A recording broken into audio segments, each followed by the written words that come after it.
২৪ তারিখ সন্ধ্যার পর থেকে বাংলাদেশের সোশ্যাল মিডিয়াতে একটা বিষয় খুবই আলোচিত হচ্ছে বা সবাই এটা নিয়ে পোস্ট করছেন। আ আ আওয়ামী লীগের জনগণ বলেন কিংবা সাধারণ জনগণ বলেন। সেটা হচ্ছে যে গত ২৩ তারিখ দুপুরবেলা বাগেরহাটের একজন মহিলা ২২ বছর একজন বয়সী একটা মেয়ে এবং তার ছোট্ট একটি বাচ্চা সহ তারা মানে সে বাচ্চাটাকে ১ম পানিতে চুবিয়ে মারে এবং পরবর্তীতে তিনি গলায় দড়ি দিয়ে মারা যান। কেন মারা যান সেটার পিছনের ব্যাপার সেভাবে আসেনি। তবে তার স্বামী জুয়েল হাসান সাদ্দাম, যিনি ৪ আগস্টের আন্দোলনের পরে ৫ আগস্টের আন্দোলনের পরে এবং তাকে আসলে রাজনৈতিক মামলা দিয়ে আটক করা হয় এবং তিনি জেলে ছিলেন। বর্তমানে তিনি আ যশোরের যে জেল আছে সেখানে ছিলেন। এখন যে বিষয়টি নিয়ে আলোচনা হচ্ছে তাকে আসলে প্যারোলে মুক্তি দেওয়া হয়নি। তাকে প্যারোলে মুক্তি দেওয়া হয়নি এবং এজন্য তিনি আসলে মাটি দিতে পারেননি। ২৩ তারিখে ওই মহিলা আত্মহত্যা করেছেন এবং পরবর্তীতে ২৪ তারিখ সন্ধ্যা ৭ টার দিকে তাকে জেলখানায় নিয়ে আসা হয়েছে। ৫ মিনিটের জন্য তাকে দেখতে দেওয়ার সুযোগ হয়েছে সাদ্দামকে এবং তারপর আবার ফিরে নিয়ে গিয়ে বাগেরহাটে রাত্রি ১২ টা বা কিছু সময় আগে জানাজার পরে এবং তাকে দাফন করা হয় আরকি। অনেকেই বলছেন যে এ কোন বর্বরতা আসলে? এই যে আন্দোলনের পরবর্তী সময়ে যে পরিবর্তন আমরা চেয়েছিলাম, যে ইনসাফ আমরা চেয়েছিলাম, সেটা কি আসলে প্রতিষ্ঠিত হলো কিনা? আমি আজকে এটা নিয়ে অনেক পত্র-পত্রিকা দেখলাম। এক যুগান্তরেই ১ম এ একটা সংবাদ করেছে যে তাকে আসলে প্যারোলে মানে মৃত্যুর পরে ওই মহিলার মৃত্যুর পরে তার আত্মীয়স্বজন, সাদ্দামের আত্মীয়স্বজনরা প্যারোলে মুক্তির জন্য আবেদন করেছিল। সেটা নাকচ করা হয়েছে। আবার পরবর্তীতে আরেকটা নিউজ দেখলাম যেটা স্বরাষ্ট্র মন্ত্রণালয় থেকে ২৫ তারিখ সকালবেলায় একটি নোটিফিকেশনের মাধ্যমে জানিয়ে দিয়েছে যে তারা নাকি আবেদনই করেনি। আসলে আবেদন করেছিল কিংবা করেনি আমি সেইখানটাতে যাব না। তবে হ্যাঁ, এটা যদি আবেদন করে থাকে কারা কর্তৃপক্ষ প্রশাসন অবশ্যই এটা দিতে পারত। এইটা খুবই মানবিক একটা ব্যাপার। গত মাসেরই ঘটনা। গত মাসেই আ কাশিমপুর সিকিউর যে কারাগার সেখানে এরকম এক আ আ আটক ব্যক্তির মা মারা গেছে। তো শেষ সময় মাকে দেখানোর জন্য তারা নিয়ে আসছিলেন এবং তার কোনো আবেদনই ছিল না। তাকে কোনো আবেদনই করেনি কিন্তু ওই বাড়ির জনগণ ওই লোকের আত্মীয়স্বজন যারা তারা কি মনে করে মনের একটা টান ছিল তারা গাড়ি নিয়ে চলে আসছে, লাশ নিয়ে চলে আসছে সে যদি দেখতে দেয় এই ভরসায় আরকি। দেখতে দিয়েছে আরকি। তো আমার আমার কাছে যেটা বক্তব্য সেটা হলো যে আসলে প্রশাসন চাইলেই এটা দিতে পারত। এইটুকু মানবিক হলেও হতে পারত। আবেদন করলে যদি আবেদন করে থাকে সত্যিকার অর্থে তাহলে এটা দেওয়াটা উচিত ছিল আসলে। মানে আসলে সেই হাদির কথাই আসলে বলতে চাই। সেটা হলো যে আমরা চাই শত্রুরও ইনসাফ হওয়া উচিত। সে যদি অন্যায় করে থাকে, সে যদি শত্রুও হয় কারো, তার যে অধিকার আছে সেটুকু পাওয়া উচিত। এটা তো আইনি অধিকার প্যারোলে মুক্তি পাওয়া। তিনি এটুকু পেতেই পারতেন আরকি। এবং এই যে আ তার আ যে মামলা হয়েছে তিনি জেলখানায় আছেন। দীর্ঘদিন থেকে আসলে তাদের পারিবারিকভাবে হয়তোবা সমস্যা ছিল। তার ওয়াইফ বাচ্চাটাকে নিয়ে খুবই ডিপ্রেশন এ ছিল এবং এক পর্যায়ে যেয়ে আত্মহত্যা করেছেন। আসলে আমি আজকে যে বিষয়টি নিয়ে কথা বলতে চাই, সেটা মূলত এই যে তারা প্যারোলে মুক্তি দিতে পারতেন কিংবা পারতেন না। আমি মানবিক দিক থেকে আমি বলতে চাই এটা অবশ্যই দিতে পারতেন। এই পরিবর্তনটাই তো ২৪ এর পর আমরা দেখতে চেয়েছি বা এই পরিবর্তনটাই আমরা চাই আসলে, হ্যাঁ?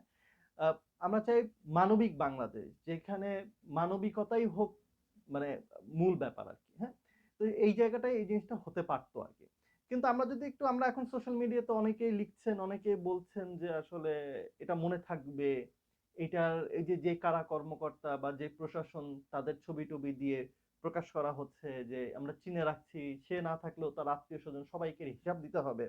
আমি একটু খালি মনে করে দিতে চাই বিগত ১৭ বছর কি হয়েছে আসলে? সাদ্দামের সাথে যেটা হয়েছে আমি অবশ্যই এইটা তীব্র নিন্দা জানাই এবং এটা তার সাথে করা উচিত হয়নি। প্যারোলে মুক্তি দেওয়া উচিত ছিল। এটা উচিত ছিল একদম। সবার কথায় আমার আমার ধারণা যে এটা উচিত ছিল। কিন্তু গত ১৭ বছর আসলে কি হয়েছে? কারা এই কথাগুলো সোশ্যাল মিডিয়াতে বলছে? এটার আমরা বিচার করব, এটার শোধ আমরা করব আসলে। গত ১৭ বছর যারা সুবিধাভোগী ছিলেন এরকম অনেক ঘটনা বাংলাদেশে হয়েছে। অনেক ঘটনা। ডান্ডাবেড়ি পড়িত মানুষ চিকিৎসার জন্য হসপিটালে গেছে, মারাই গেছে। মারা গেছে তবু ডান্ডা বেরি খোলেনি। এরকম ঘটনা ঘটেছে এবং এই যে আওয়ামী লীগ চলে যাওয়ার পরেও এক ব্যক্তির এক প্রাক্তন এমপি মনে হয় এভাবে মারা গেছেন আরকি। ডান্ডা বেরি খোলেনি এবং মৃত্যুর পরে তাকে খুলতে হয়েছে আরকি। এই ধরনের ঘটনা হয়েছে। আসলে এই ধরনের ঘটনা কেন ঘটবে এই বাংলাদেশে? স্বাধীনতার ৫৪ বছর পরেও আমরা এত বর্বর কেন আসলে? আমরা কেন মানুষ হতে পারছি না?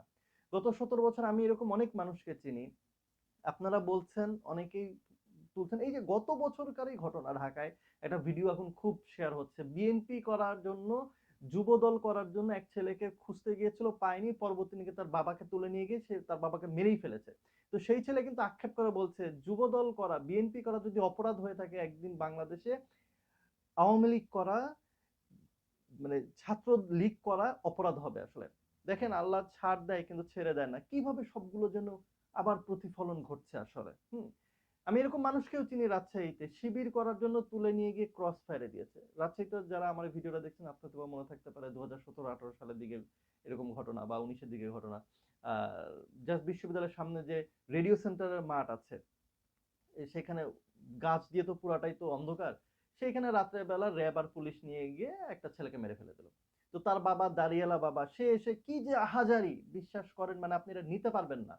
হ্যাঁ, তার ভালো একটা ছেলে, বিশ্ববিদ্যালয়ে পড়া একটা ছেলে, সে তো খুনও করেনি। সে সে এমন কোনো অপরাধ করেনি যে তাকে ডেকে নিয়ে যায় আপনাকে ক্রস ফায়ারে মেরে দিতে হবে। তো এই ধরনের ঘটনা গত 17 বছরে শত শত হাজার হাজার হয়েছে আসলে। হ্যাঁ, এরকম যদি আপনি পত্র-পত্রিকায় ঘেঁটে দেখেন, তাহলে দেখবেন কি পরিমাণ মানুষকে মেরেছে। তো গত 17 বছর যেটা হয়েছে, সেটা তো অবশ্যই আওয়ামী লীগ খারাপ করেছে। কিন্তু এখন যেটা হলো, এটাও আসলে এটা উচিত হয়নি। আমরা যদি ইনসাফের বাংলাদেশ প্রতিষ্ঠা করতে চাই, তাহলে অবশ্যই তাকে প্যারোলে মুক্তি দেওয়া উচিত ছিল। এবং গত 17 বছর যা হয়েছে সেটা এক্সট্রিম পর্যায়ে ছিল, এক্সট্রিম। ইয়াং ইয়াং ছেলেদেরকে শিবির করার জন্য নিয়ে গিয়ে আপনারা মেরে ফেলেছেন। একদম জাস্ট মানে স্বরাষ্ট্র মন্ত্রণালয় থেকে নাকি এরকম ফোন কল আসতো বা নির্দেশনা আসতো, ওকে সাইজ করো।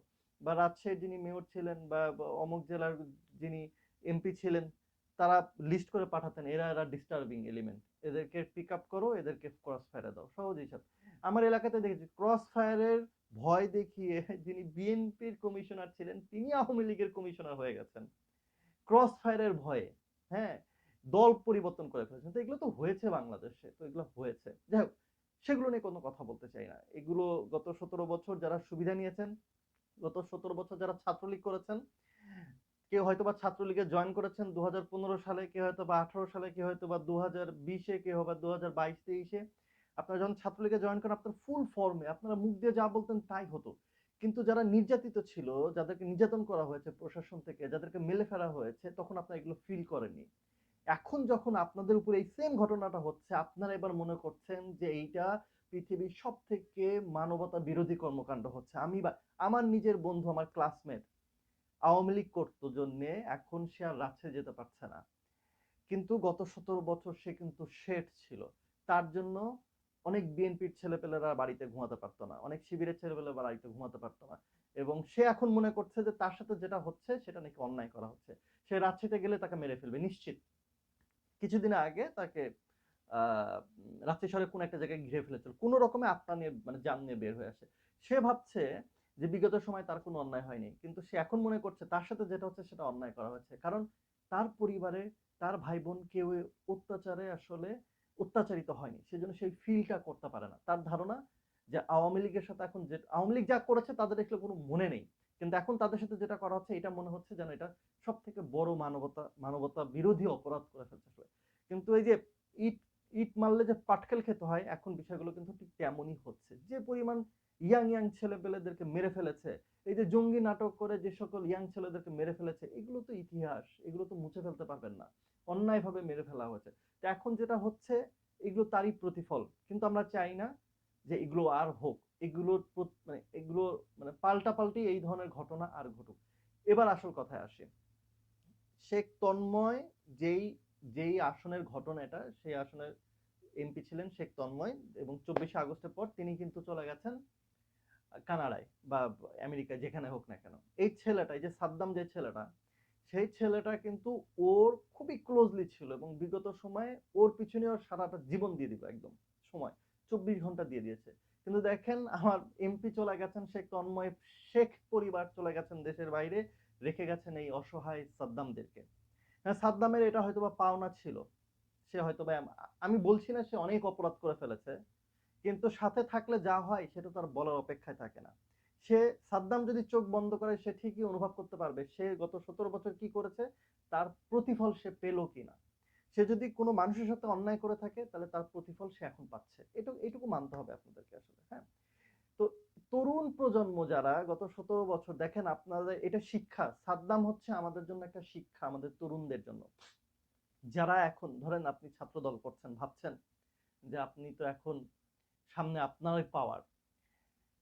বিএনপি তারেক রহমান যদি ১৭ বছর পরে যদি বাংলাদেশে ফিরে আসতে পারে, শেখ হাসিনা সে যদি না মারা দিয়ে থাকে, সে যদি তার হায়াত যদি আরো ১৫ বছর আল্লাহ যদি দেয়, সে ১৫ বছর পরে আবার আসবে এবং আবার সে যদি আসে তাহলে তিনি যা ঘটাবেন সেটা আমরা কল্পনা করতে পারছি না আসলে, হ্যাঁ?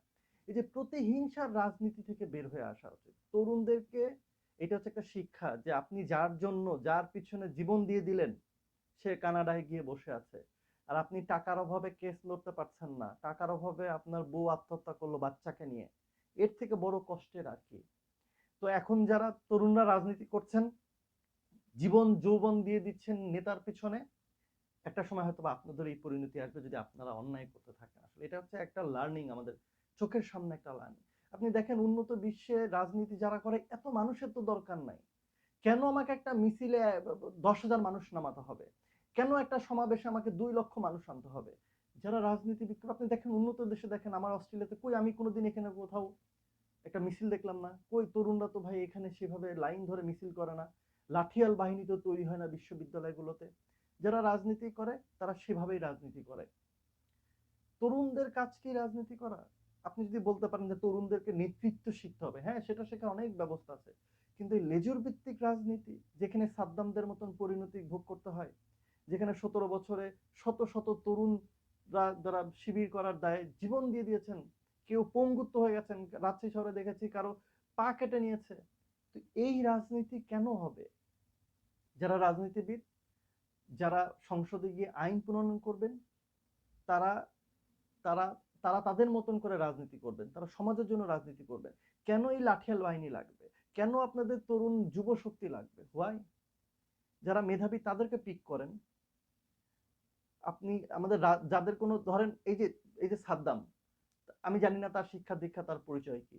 আমাদের এলাকায় আমি এরকম অনেক ছেলে দেখছি পড়ালেখা করতে পারেনি, পড়ালেখা করে না, বাপ মায়ের শাসন শুনে না, এই এটা করে সেটা করে, বাপ যায় সে এলাকার নেতাকে বলছে বাবা আমার ছেলেটাকে একটু রাখ তোর সাথে, তুই যা পারিস দিস। এই ছেলেকে দিল, এবার এই ছেলেকে দিয়ে হেন কোনো কাউকে চট থাপ্পড় মারানোর জন্য এই ছেলে ব্যবহৃত হয়। কারো কাছ থেকে টাকা কালেকশন চাঁদাবাজির জন্য এই ছেলেকে ব্যবহার করা যায়। আর নেতা বড় ভাই উপরে আছে মানে তো সে এখন বাসের চেয়ে কুঞ্চি বেশি শক্ত আর কি, হ্যাঁ? করতে করতে ২-৪ থাপ্পড় দিতে দিতে একসময় মানুষই খুন করে ফেলে। এই একটা দুইটা খুন করতে করতে সে হয়ে যায় সম্পূর্ণরূপে প্রফেশনাল কিলার। প্রফেশনাল কিলার আমরা যদি হাদির উদাহরণ দিয়ে দেখতে পারি আর কি। এই একটা দুইটা চর থাপ্পড় থেকে শুরু করতে করতে কিন্তু প্রফেশনাল কিলার হয়ে যায়, হ্যাঁ? দরকার কি আমাদের দেশে এত বেকার, এত শিক্ষিত বেকার কি করবে? ওর থেকে বড় ভাইয়ের সাথে গেলেই তো চাঁদাবাজি করে কিছু ভাগ পাওয়া যায়। বড় ভাইয়ের সাথে থাকলে যেটা চর থাপ্পড় মারলেই তো কমিশন বাণিজ্য করা যায়। এইগুলো করে করে একটা পর্যায়ে ভালো থাকা যায়, কিন্তু তারপরে সাদ্দামের মতন পরিণতি ভোগ করতে হয়। তো যারা তরুণরা আছেন, এগুলো রাজনীতি সবার জন্য আমার মনে হয় না। ইয়াং ছেলেপেলেরা হয় উদ্যোক্তা হবে, পড়ালেখা করবে, তারা তাদের মতন করে কেরিয়ার করবে।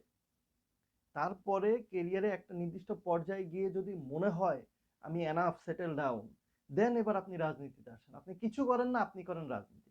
আপনার কোনো আয় রোজগার নাই, আপনি করেন রাজনীতি। করেন কি রাজনীতিতে গিয়ে চর থাপ্পড় দেন, চাঁদাবাজি করেন, কালেকশন করেন, ২-৩টা চর থাপ্পড় মারতে গিয়ে মাঝে মধ্যে খুনও করে ফেলেন। একটা পর্যায়ে দল চেঞ্জ হয়ে যায়, আপনার লিডার আপনার বড় ভাই তো চলে যায় দেশের বাইরে আর আপনি চলে যান জেলখানায়। জেলখানায় গিয়ে আপনার পরিবার এদিকে টাকার অভাবে সুইসাইড করে। এই হচ্ছে বাংলাদেশের বর্তমান অবস্থা। এই পরিবর্তনটা আমরা চাই। এই যে ২৪-এ এতগুলো মানুষ জীবন দিল, ২৫,০০০ মানুষ পঙ্গুত্ব বরণ করলো, এই পরিবর্তনটা তো আমরা চাই। তো আগের বন্দোবস্তই যদি আবার চলতে থাকে, আবার তরুণরা যদি এই লেজুর ভিত্তিক রাজনীতি করে, এই বড় ভাই গার্জেনগিরি যদি করে, মানে আমার প্রিয় গার্জেন, তো ওই যে সাদ্দামের প্রিয় গার্জেন এখন কানাডায় বসে থেকে স্নোরকেলিং করছে বা আইস নিয়ে খেলছে তার বউ বাচ্চাকে নিয়ে, আর এদিকে তার বউ সাদ্দামের বউ সুইসাইড করে মারা গেল। সে ৫ মিনিটের জন্য জেল গেটে দেখলো, মাটিটা পর্যন্ত দিতে পারলো না। এই হচ্ছে আমাদের প্রিয় অভিভাবকের প্রিয় সাগরেদ। এগুলোর পরিবর্তন চাই ভাই। দিন শেষে আপনি বিপদে পড়লে আপনার একটা লিডার ঘুরবে না। ফেসবুকে দেখলাম যে ছাত্রলীগের পোলাপান দূরে বেড়াচ্ছে, কারো ঘরে খাবার নাই, কেউ মামলা মামলা হচ্ছে, মামলা চালানোর মতন টাকা নাই, তো তার লিডার ওই যে সাদ্দাম বারো কাকাকে মেসেজ দিচ্ছে, মেসেজ সিন করতেছে, কিন্তু কোনো বলছে না, কোনো কথা বলছে না, কিছু করার নাই। হ্যাঁ, এখন আর কোনো লিডার নাই, এখন আর কোনো নেতা নাই, এখন আর আওয়ামী লীগের কোনো প্রিয় অভিভাবক দেশে নেই, তারা কেউ হেল্পও করছে না। হাজার হাজার পরিবার আজ বিপদে, হাজার হাজার পরিবার বাড়িতে থাকতে পারছে না, তরুণরা থাকতে পারছে না, যারা রাজনীতি করতো তারা কেউ বাড়িতে নাই, তাদের বাড়িতে খাবার জুটছে না। এই যে গত 17 বছর শিবির আর বিএনপির যা হয়েছিল, এখন আওয়ামী লীগের সেম কাহিনী হচ্ছে। আওয়ামী লীগ মনে করছে এটা মানে মানবতা বিরোধী অপরাধ করে ফেলছে অন্যরা, কিন্তু তারাও করে আসছে বিএনপি আর জামাতের উপরে। কিন্তু তো এই যে ইট মারলে পাটকেল খেতে হয়, এটা হচ্ছে জগতের নিয়ম। এখান থেকে বের হয়ে আসতে হবে আমাদের তরুণদেরকে। এই প্রিয় অভিভাবককে ছাড়েন, ছেড়ে নিজের কর্ম করে খান, নিজে কিছু একটা করেন, একটা পর্যায়ে গেলে তখন রাজনীতি করেন। এই যে নোংরা রাজনীতির ভিতর থেকে না, জীবন বরবাদ হয়ে যাবে। বাংলাদেশ আসলে দিন শেষে তরুণদেরকে আমাদের রাজনীতিবিদরা, প্রিয় অভিভাবকরা জাস্ট টিস্যু পেপারের মতন ব্যবহার করে ছিঁড়ে ফেলে দেয়। ব্যবহার করা শেষ, ফেলে দেয় এবং তারা চলে যায় দেশের বাইরে। এই হচ্ছে বাস্তবতা। এটা পরিবর্তন আমরা চাই। 2024-এর যে আন্দোলন হয়েছে, নতুন বন্দোবস্তের জন্য আন্দোলন, সেই আন্দোলনে যারা রাজনীতি করবেন, যারা রাজনীতির অভিভাবক, আপনারা এগুলো চিন্তা করেন। এভাবে তরুণদের জীবনগুলোকে নষ্ট করেন না, আপনাদের লাঠিয়াল বাহিনী বানিয়েন না। একটা সময় এই তরুণদের হাতে আপনারা মারা পড়বেন। কাস্টমারদের কমেন্টে রিপ্লাই দিতে দিতে আপনি কি হাঁপিয়ে গেছেন? তাহলে এই ভিডিওটি আপনার জন্য। বাংলা চ্যাটবট আপনার প্রত্যেকটি পোস্টের প্রত্যেকটি কমেন্টের রিপ্লাই এবং সেই সাথে আপনার প্রোডাক্টের তথ্য কাস্টমারের ইনবক্সে পাঠিয়ে দেবে ইনস্ট্যান্টলি। আপনার সেল বেড়ে যাবে কয়েক গুণ। কিভাবে বাংলা চ্যাটবট ফ্রিতে আপনার পেজ ইনস্টল করবেন তা জানতে এই ভিডিওর নিচে কমেন্ট করুন।